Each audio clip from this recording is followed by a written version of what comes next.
हो सकता है किसी दिन हमसे साधारण भजन ना बने, हो सकता है आपकी विचित्र माया है मुझे ऐसी जगह घसीट के डाल दे कि मैं आपका सुमिरन न कर पाऊं, ऐसी स्थिति हो जाए। हमारी स्वामिनी जी नहीं छोड़ती।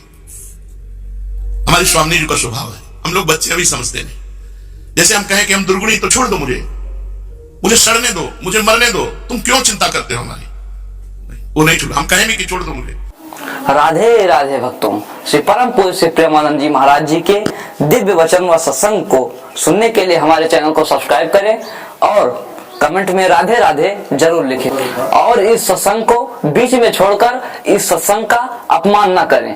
जो गुरुदेव भगवान के वाणी व मुख से निकलता है वो हम आप तक पहुंचाने का प्रयास करते हैं। दोस्तों, इन्हीं दिव्य वाणी को सुनने के लिए हमारे चैनल को अभी तुरंत सब्सक्राइब करिए और कमेंट में राधे राधे जरूर लिखिए। राधे राधे। मैं आपके लायक नहीं, छोड़ दो मुझे। उनका स्वभाव है, उनका स्वभाव एक बार जिसे स्वीकार कर लिया उसे कभी छोड़ते नहीं। इसलिए भगवत रसिक सहायक सब दिन श्री जी की सहायता है हमारे साथ, श्री जी की कृपा शक्ति हमारे साथ है। ये हरिवंश कृपा से आए। जब कोई संत महात्माओं के वचनों पर श्रद्धा करता है तो उसे सत्कर्मों में प्रीति होती है और असत कर्मों से घृणा होने लगती है। जब कोई संत महात्मा शास्त्र के वचनों पर श्रद्धा करता है तो सत्कर्मों में प्रीति होती है, अच्छे कर्मों में, और असत बुरे कर्मों से घृणा होने लगती है। यही जीवन का उत्थान है। और सत्कर्मों का परिचय न होना, गंदे आचरणों में लगना, यही पतन है। संसार में प्रेम होना मोह कहा जाता है और गुरुजनों में, श्री भगवान में ये प्रेम कहा जाता है। जो संसार की आसक्ति है ये नारकी गतियां देती है, और जो पूज्य जनों की आसक्ति है, गुरुजनों की आसक्ति है, श्री भगवान की आसक्ति है, ये मोक्ष का खुला हुआ द्वार है। जितना पाप वाणी से होता है उतना और किसी से पाप नहीं होता। वाणी मनुष्य का बहुत बड़ा खजाना है। वाणी दूषित होने से मन दूषित हो जाता है, मन दूषित होने से ब्रह्मचर्य दूषित हो जाता है, सब दूषित हो जाता है। इसलिए साधक को चाहिए, चाहे वो गृहस्थ साधक हो या विरक्त साधक, वाणी का ब्रह्मचर्य अवश्य धारण करें। वाणी का ब्रह्मचर्य अर्थात मौन।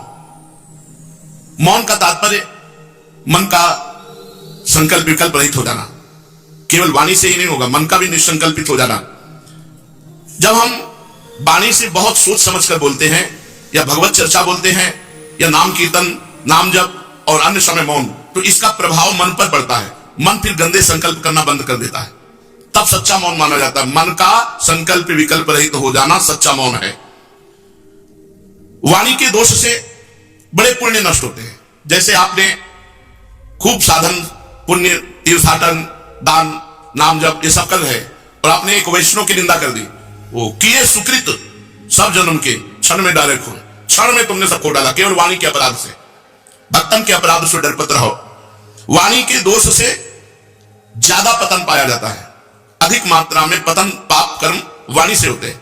चुगली कर देना, निंदा कर देना, परदोष वर्णन कर देना, किसी के दिल दुखाने वाली बात कह देना। हमें लगता है मित भाषण का पहले अभ्यास करें, मित भाषण थोड़ा बोलने का, आवश्यक है तो बोले, नहीं तो मौन। इससे बहुत जल्दी कल्याण मार्ग पुष्ट हो जाएगा। संयम में रहने के लिए इन 8 नियमों का पालन करो। पहला, संत पुरुषों का संग करो। संग पुरुषों का, यो महानुभावों सेवते, संत पुरुषों का संग करो। दूसरा, सांसारिक पुरुषों के पास बैठकर सांसारिक चर्चा मत करो। दोनों काम त्यागो, उनके समीप बैठना और उनकी चर्चा करना। सांसारिक पुरुषों के संग बैठने से, सांसारिक चर्चा करने से भगवत लीला कथा में कभी रुचि नहीं होगी। तीसरा, किसी के भले तुम्हें दोष दिखाई दे रहे लेकिन निंदा न करो। देखो कितनी ऊंची महापुरुषों की भावना होती है। गोस्वामी तुलसीदास जी चित्रकूट में विचरण कर रहे थे, कोई ऐसी साष्टांग दंडवत की, मेरे सियाराम जी महाराज हास्य विनोद कर रहे हैं, मेरे सियाराम जी महाराज, और साष्टांग प्रणाम करते थे। भक्तों का एक अलग दर्शन होता है। तो हमें संत पुरुषों का संग करना है, क्योंकि उनके संग से हमें वो दृष्टि प्राप्त होती है। सांसारिक पुरुषों के पास नहीं बैठना, ना उनकी चर्चा करना, और किसी के भी दोष दर्शन करके उसकी निंदा नहीं करना। दोष दर्शन भी हो रहा हो तो हमको भगवत भाव रखना है। हमारे प्रभु की ये तमोगुणी लीला है, ये रजोगुणी लीला है, ये सतोगुणी लीला है। और अपनी निंदा सुनकर कभी क्षोभ नहीं करना। हमारी अपनी निंदा हो, प्रसन्न रहना चाहिए। भगवान बिल्कुल बैलेंस बना के चलते हैं। जैसे ज्यादा गरिष्ठ पदार्थ पालो तो फिर कोई चूरण भी पाना चाहिए जिससे वो पच जाएगा, नहीं तो फिर अपच हो जाएगा। तो जब 100 लोग प्रणाम करते हैं तो 2 लोगों से कटु व्यवहार कराते हैं, इससे पता चले कि ये चूर्ण जो है तुम्हारे सम्मान रूपी गरिष्ठ पदार्थों को पचा देगा।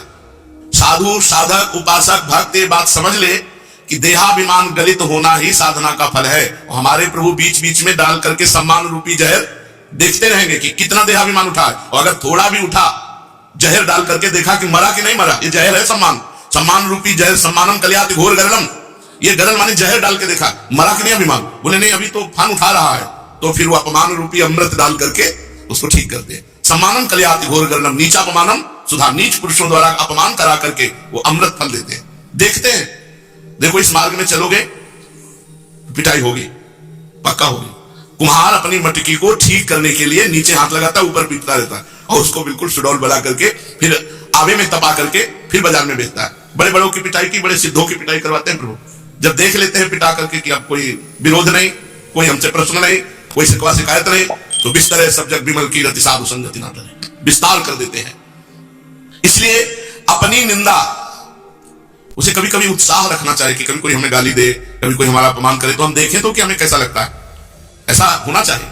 अपने लोगों को तो प्रसाद कई बार मिल चुका है, गंगा किनारे भ्रमण करते हुए कैसे बड़े बड़े विचित्र रूप में भगवान, अरे तो क्या सोचते हो, ये परमार्थ का मार्ग ऐसा नहीं, बहुत कठिन मार्ग है। आप धाम में है, किले के अंदर है, सुरक्षित है, बहुत सहित सहित बाढ़ है, भगति ग्रह तनु गुरु हितगार। सिद्ध माधवदास बाबा जगन्नाथपुरी में ठाकुर जी ने कहा, बाबा राजा के बगीचे के कटहल बहुत सुगंध मारते हैं, हमको अब सहा नहीं जाता, आज हम पाएंगे। तो बोले जय जय, सुबह हम जाकर प्रार्थना करेंगे तो पूरे बगीचे के कटहल आपके सेवा में आ जाएंगे। जगन्नाथ जी से कहा, ऐसे आनंद नहीं आता। कैसे आनंद आता है? चूर चूर करके खेला जाए और फिर पाया जाए।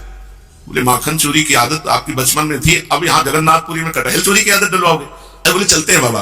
बोले जब आप साथ हो तो हमको क्या दिक्कत है, बाउंड्री फलवाई और आप तो 9 किशोर। बोले बाबा ये पेड़ बहुत बड़े बड़े कटहल लगे। बोले जय जय आप चढ़ जाओ नीचे, हम बोले हम नहीं चढ़ेंगे, हम नीचे रहेंगे। तो हम बोले हम बूढ़े आदमी ऊपर कैसे चढ़ाओगे प्रभु? बोले नहीं तुम्हें चढ़ना आता है, हम जानते हैं, चढ़ो। चढ़ गए, जो ही पका कटहल डाला फिर कहा वाह वाह कितनी खुशबू है, कितना अच्छा। अरे बोले आवाज करोगे पहरेदार है राजा के।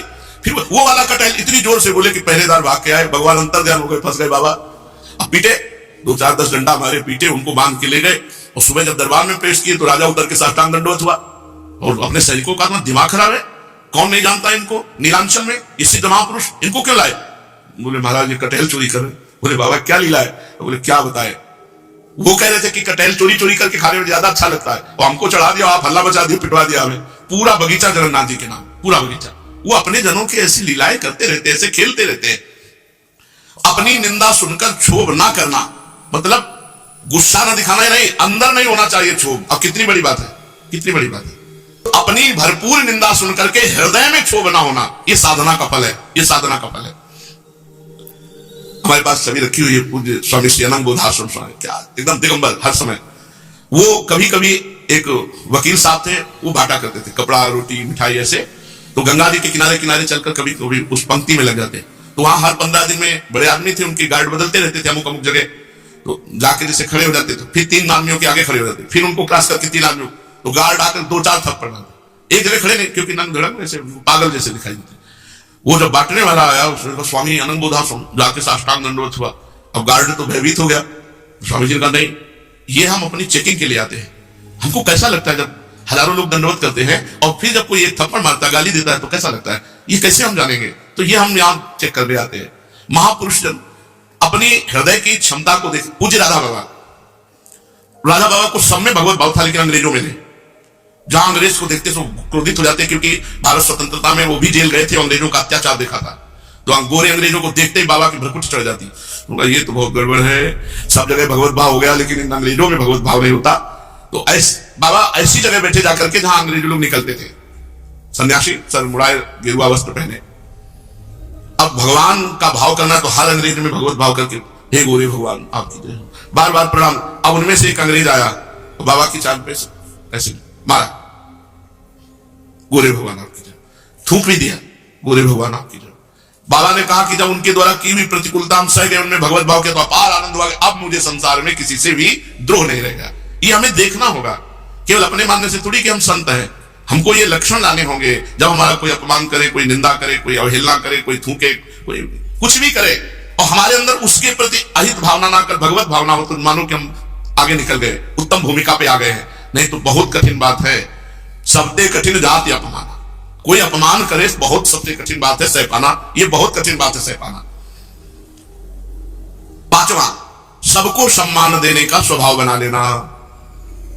अभी हाथ जोड़ने का ऐसा स्वभाव बन गया है, सबको जोड़ते थे। जैसे कोई अपने लोग बात करते थे, जी मां जी आप हमसे क्यों हाथ जोड़े, आप करे तो क्या करे, वो जोड़ते बैंड बज रहा तो हाथ जोड़े करे, वो एक स्वभाव बन गया ना जोड़ते जोड़ते। तो जैसे किसी से भी बात करो तो ऐसी बात होती, जी मां जी आप किसके हाथ जोड़ रहे, किससे, हम कहा वो स्वभाव बन गया है। या स्वभाव बन जाए सभी मान प्रद आप अमानी, अपने में सम्मान लेने की भावना ना होकर दूसरों को सम्मान देना। दूसरों को सम्मान देना तभी हो सकता है जब भगवत भाव होगा। नहीं बहुत कठिन है, बहुत कठिन है। बड़े विचित्र विचित्र भगवान रूप रख के आते हैं। एक ऐसे बस क्यों के आगे कुछ है नहीं, ये ब्रह्म क्यों, ये क्यों, ये क्यों, ये क्यों, तो ये क्यों को कहीं रोकोगे कि क्यों चलता रहेगा। हम कहा पहले माथे पे प्रश्नवाचक चिन्ह लगवा लो, तिलक की जगह प्रश्नवाचक चिन्ह, कि हम जहां पहुंचेंगे केवल प्रश्न ही प्रश्न होते रहेंगे। बड़े विचित्र लोग भगवान रूप रख के आते हैं और सब में भगवत भाव, हृदय जलने ना पावे, उसके प्रति घृणा ना होने पावे, भगवान ऐसे रूप रख के आते हैं। हमें चिंतन में रखना है सर्वदृष्टि ब्रह्ममयी, लेकिन ऐसा नहीं है। पुत्र के प्रति पुत्र जैसा व्यवहार, मां के प्रति मां जैसा व्यवहार, अलग अलग व्यवहार। एकमात्र मेरे सच्चिदानंद प्रभु एवं पुरुष बने हुए, स्त्री बने हुए, कोई ये आज से थोड़ी पढ़ाई चल रही है, बहुत समय से चल। बहु नाम जन्मनावंते ज्ञानवान माम प्रपद्यते, पर भगवान ने समवर्तिना नहीं कहा, समदर्शिना कहा है। एक जैसा व्यवहार नहीं हो सकता, कहीं भी नहीं हो। और जो करता है या तो मूर्ख है, पागल है, उसको ज्ञान नहीं है।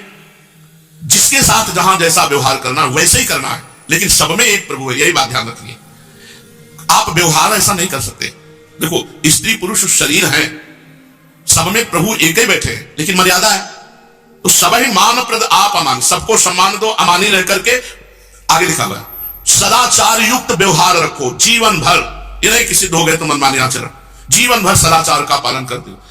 सदाचार कभी ना छोड़े, इसे ही सदाचार कहते हैं। लोक व्यवहार की मर्यादा को उसी तरह चलाए जैसे एक संसारी पुरुष चलाता है। सिद्ध हो जाने पर भी लोक व्यवहार की मर्यादा को ना तोड़े। जहां जैसा व्यवहार चाहिए ठीक शास्त्रीय वर्ताव वैसा करे, कभी स्वतंत्रता ना दिखावे।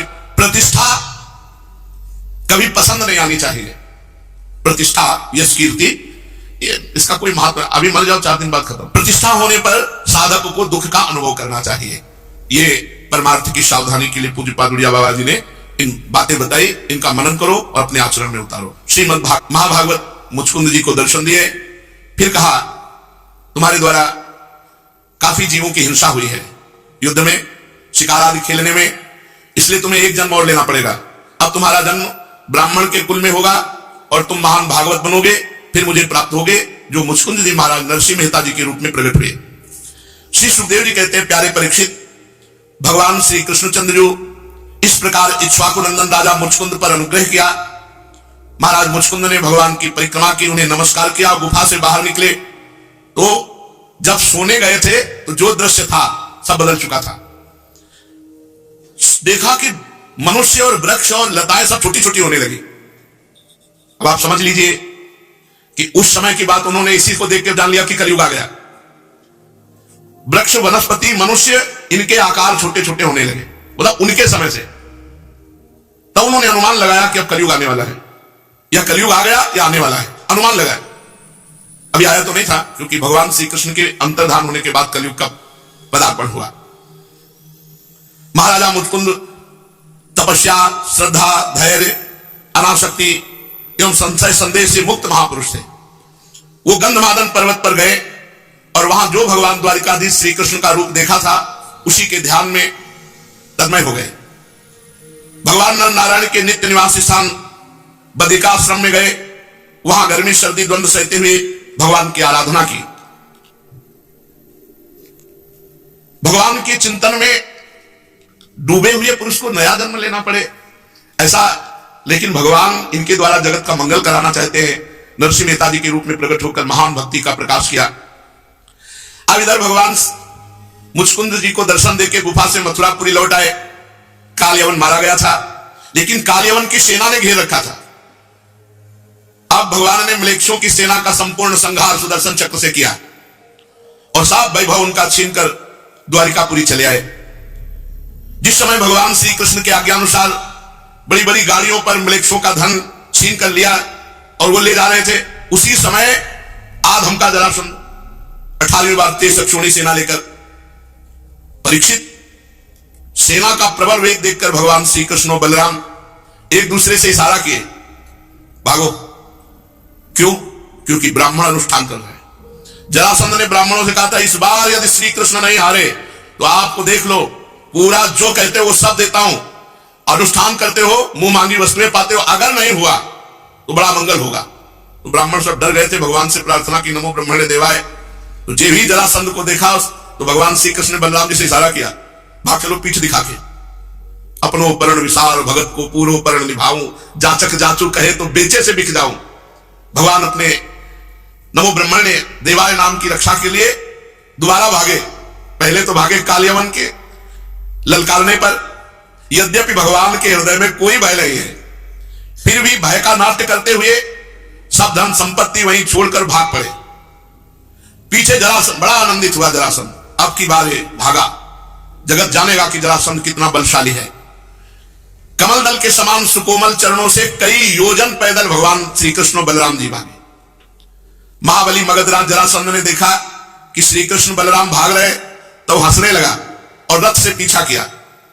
उसे भगवान श्री कृष्ण और बलराम के ईश्वर प्रभाव आदि का ज्ञान न था। अब भगवान श्री कृष्ण बलराम उसके देखते देखते प्रवर्षण पर्वत पर चढ़ गए। उसने देखा श्री कृष्ण बलराम प्रवर्षण पर्वत पर चढ़े। जरासंध ने देखा इस पहाड़ में छिप गए, बहुत खोजवाया लेकिन पता नहीं चला, तो चारों तरफ से पहाड़ में आग लगा दी और वहीं रुका रहा।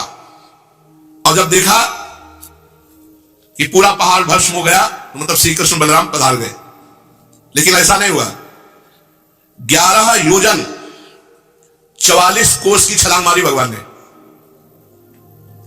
44 कोस, 11 चौको 44 कोस छलांग मारी और सीधे द्वारिकापुरी में, प्रवर्षण पर्वत से सीधे द्वारिकापुरी। वो समझा भस्म हो गए।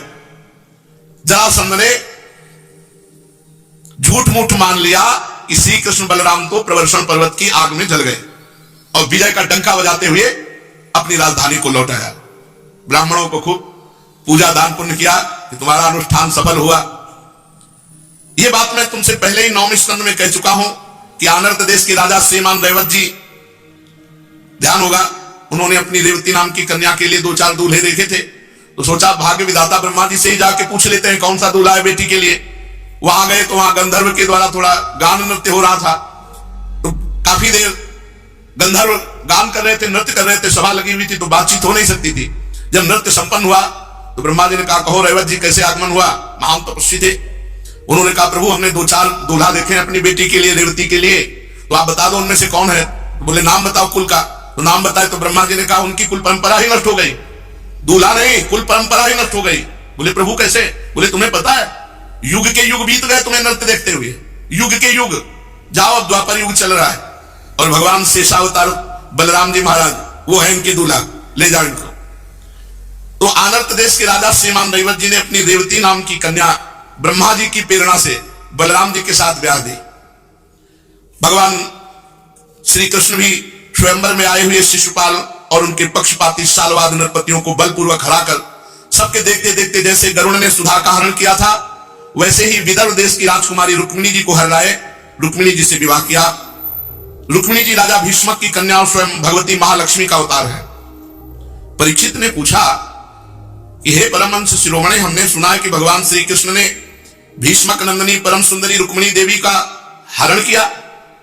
ये हरण तो राक्षस विधि विवाह है, भगवान ने ऐसा क्यों किया? हरण क्यों किया? महाराज मैं सुनना चाहता हूं कि परम तेजस्वी महाबलशाली भगवान ने जरासंध सालवाद नरपतियों को जीतकर किस प्रकार रुक्मिणी का हरण किया। ब्रह्मर्षि, भगवान श्री कृष्ण की लीलाओं के संबंध में क्या कहना है? भगवान की लीलाएं इतनी पवित्र हैं कि जो सुने जो सुनाए उसके सारे पापों का नाश कर देती है। परम पवित्र श्रवण मंगलम, भगवान की चर्चा सुनने मात्र से सारे पाप नष्ट हो जाते हैं। भगवान की लीला में ऐसी लोकोत्तर माधुरी है कि बार बार वही चर्चा सुनने पर नया नया रस जान पड़ता है। भला ऐसा कौन रसिक, कौन मर्मज्ञ है जो उन्हें सुनकर आनंदित ना हो जाए, विषय भोगों की चिंतन वृत्ति को छोड़कर भगवदानंद में मस्त ना हो जाए। श्री सुखदेव जी कहते हैं, परीक्षित महाराज भीष्मक विदर्भ देश के अधिपति थे। उनके 5 पुत्र और 1 सुंदरी कन्या थी। सबसे बड़े पुत्र का नाम था रुक्मी, फिर उनसे छोटे रुक्मरथ, रुक्मबाहु, रुक्मकेश और रुक्ममाली। ये 5 पुत्र थे और 1 पुत्री थी जिनका नाम था रुक्मिणी जी। रुक्मिणी जी ये साक्षात महालक्ष्मी जी है। जब रुक्मिणी जी को देवर्षि नारद जी ने भगवान के रूप गुण महिमा का वर्णन सुनाया तो भगवान के पराक्रम, सौंदर्य, गुण, वैभव की प्रशंसा सुनकर उन्होंने निश्चय कर लिया कि मेरे पति होंगे तो भगवान श्री कृष्ण ही होंगे। और प्राय संत महात्मा जन आते ही रहते थे तो भगवान की लीला गुण माधुरी का वर्णन करते। प्रशंसा सुन करके रुक्मिणी जी ने निश्चय कर लिया कि मेरे जीवन धन भगवान श्री कृष्ण। ऐसे ही भक्त होता है। श्रवण सुजस सुनी आयऊ प्रभु भंजन भवभीर। शरणागति भी तभी होती जब खूब भगवत लीला कथा सुनी जाए तो भगवान में आसक्ति हो जाती है।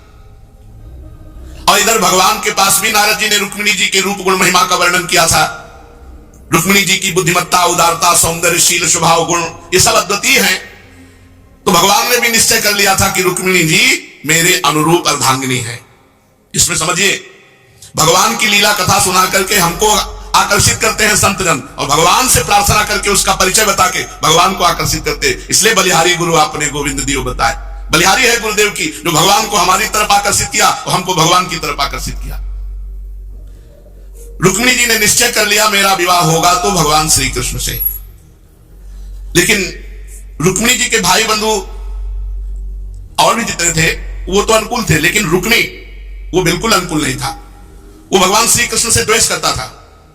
उसने शिशुपाल को रुक्मिणी जी के योग्य वर चुना। बड़ा भाई था और महान बलशाली भी था। ब्याह तय कर दिया। कोई बोल नहीं सकता रुक्मी के आगे। परम सुंदरी रुक्मिणी जी को मालूम हुआ कि मेरा बड़ा भाई रुक्मी शिशुपाल के साथ मेरा विवाह करना चाहता है। शिशुपाल भी भगवान से द्वेष करता था, रुक्मी भी भगवान से द्वेष करता था। रुक्मिणी जी उदास हो गई।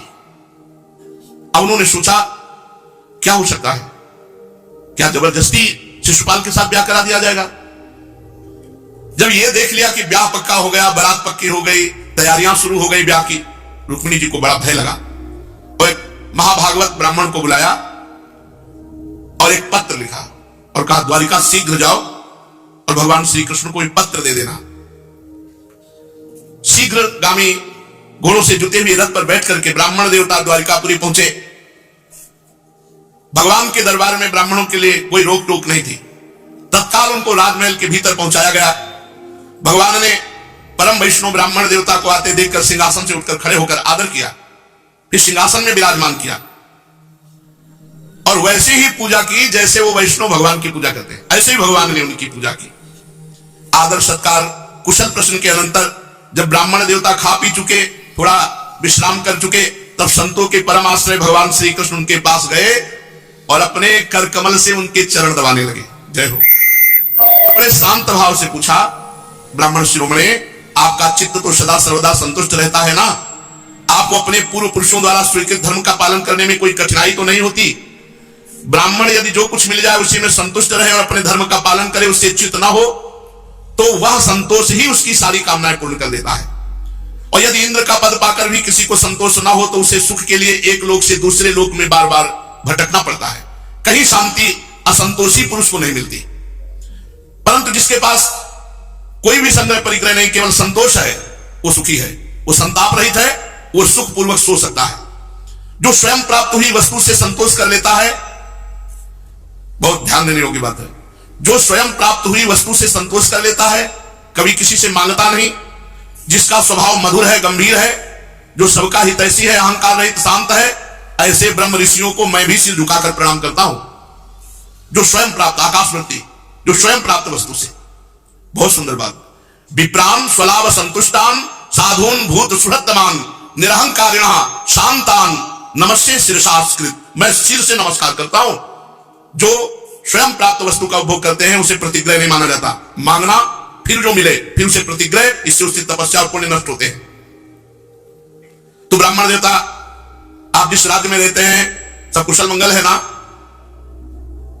आप बताने की कृपा करेंगे, कहां से आए हैं? अभी तक पूछा भी नहीं था कौन हो, कहां से आए हो, केवल ब्राह्मण वेश देखकर आदर किया। और किस कारण से आए हो? यदि कोई बात गोपनीय ना हो तो हमसे कह सकते हैं, हम आपकी क्या सहायता करें, क्या सेवा करें। लीला मनुष्य रूप धारण किए हुए त्रिकालज्ञ सच्चिदानंद भगवान श्री कृष्ण ने जब इस प्रकार ब्राह्मण देवता से पूछा तो उन्होंने बात बताई कि मैं विदर्भ देश से आ रहा हूं और रुक्मिणी जी ने आपके लिए पत्र भेजा है। भगवान ने पत्र, बड़ा सुंदर पत्र लिखा है श्री रुक्मिणी जी ने। श्रुत्वा गुणान भुवन सुंदर सर्वताम ते निर्विश्च कर्ण विवरैर हरतोंगतापम रूपम दृशाम दृश्मता